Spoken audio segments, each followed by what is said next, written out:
Welcome to our channel. யானை பசிக்கு சோள போறியா? வணக்கம். இன்னைக்கு நம்ம என்ன ரெசிபி பார்க்க போறோம் அப்படின்னா சேமியா உப்புமா. ஒரு டிஃப்ரெண்டான மெத்தட்ல தாங்க பார்க்க போறோம். உப்புமா அப்படின்னா வந்து அந்த அளவுக்கு யாருக்குமே வந்து விருப்பம் இருக்காது. உப்புமாவா அப்படிங்கிற மாதிரி தான் சொல்லுவாங்க. சேமியா உப்புமா வந்து தண்ணி அதிகமாயிடுச்சு அப்படின்னா ரொம்ப கொஞ்சம் செட் ஆன மாதிரி ஆயிடும். செட் ஆகாம உதிரி உதிரியா வித்தியாசமா நல்ல டேஸ்டியா வந்து எப்படி செய்யறதுன்னு இந்த வீடியோல வந்து நம்ம பார்க்க போறோம். குழந்தைகளுக்கு வந்து நீங்க இப்படி செஞ்சு கொடுத்தீங்க அப்படின்னா அவங்க வந்து நூடுல்ஸ் மாதிரி ரொம்ப விரும்பி சாப்பிடுவாங்க. சரி வாங்க இப்போ இது எப்படி செய்யறதுன்னு பார்க்கலாம். இது செய்யறது வந்து ரொம்ப ஈஸி தான். முதல்ல தண்ணி வந்து நல்லா சூடு பண்ணி எடுத்துக்கலாம். தண்ணி வந்து ஓரளவு நல்லா பாயில் ஆகி வந்துடுச்சு. இந்த மாதிரி வரும்போது நம்ம வந்து அடுப்பு ஆஃப் பண்ணிடலாம். அடுப்பு ஆஃப் பண்ணிவிட்டு சேமியா வந்து இது கூட ஆட் பண்ணிக்கிறேன். 1.5 பாக்கெட் வந்து சேமியா வந்து ஆட் பண்ணுறேன். இப்போ இதை வந்து நல்லா தண்ணியில் முங்குற மாதிரி நல்லா கலந்து விட்டுக்கலாம். இப்போ இது கூட வந்து ஒரு 2-3 சொட்டு வந்து லெமன் ஜூஸ் வந்து ஆட் பண்ணிக்கிறேன். 1 ஸ்பூன் வந்து சால்ட் வந்து ஆட் பண்ணிக்கிறேன். இப்போ இது நல்லா கலந்து விட்டுட்டு ஒரு 2 நிமிஷம் வந்து இதிலே இருக்கட்டும்.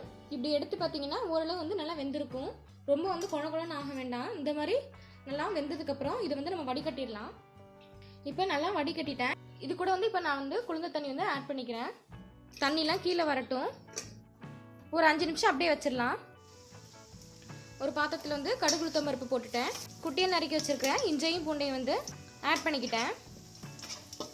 இப்போ இஞ்சி பூண்டு வந்து கொஞ்சம் நல்லா வதங்கட்டும். இஞ்சி பூண்டு வந்து ஓரளவு நல்லா வதங்கினதும் வெங்காயத்தை வந்து ஆட் பண்ணிக்கிறேன். இது கூடவே பச்சை மிளகாய், கருவேப்பிலை, சிவப்பு மிளகாய் எல்லாத்தையும் ஆட் பண்ணிக்கிறேன்.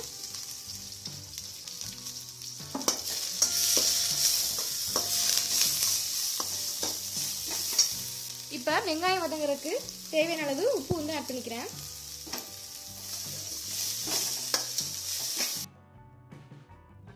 வெங்காயம் நல்லா வதங்கட்டும். வெங்காயம் வந்து நல்லா வதங்கினதும் இது கூட வந்து கேரட்டையும் பீன்ஸையும் வந்து ஆட் பண்ணிக்கிறேன்.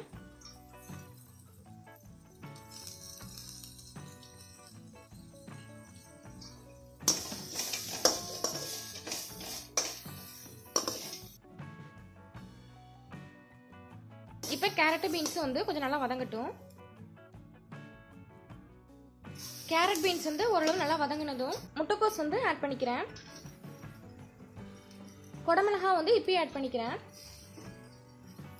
இப்போ இது கொஞ்சம் நல்லா வதங்கட்டும்.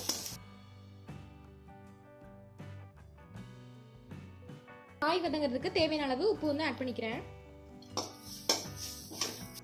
இது கூட கொஞ்சமா கரம் மசாலா ஆட் பண்ணிக்கிறேன்.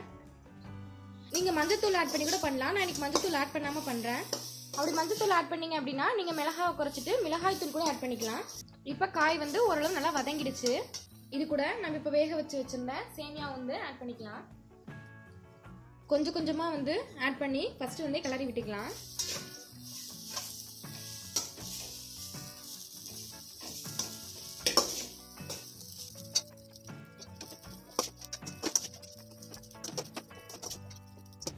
இப்படி ஆட் பண்ணும்போது சிம்ல வச்சு ஆட் பண்ணுங்க.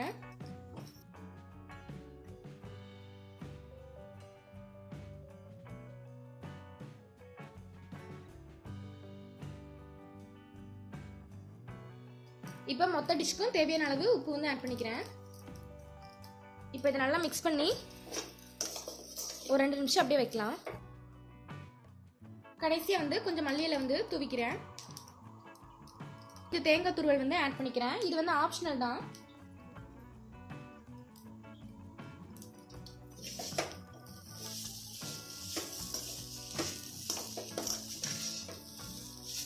ஒரு 2 டிராப் வந்து லெமன் வந்து ஆட் பண்ணிக்கிறேன்.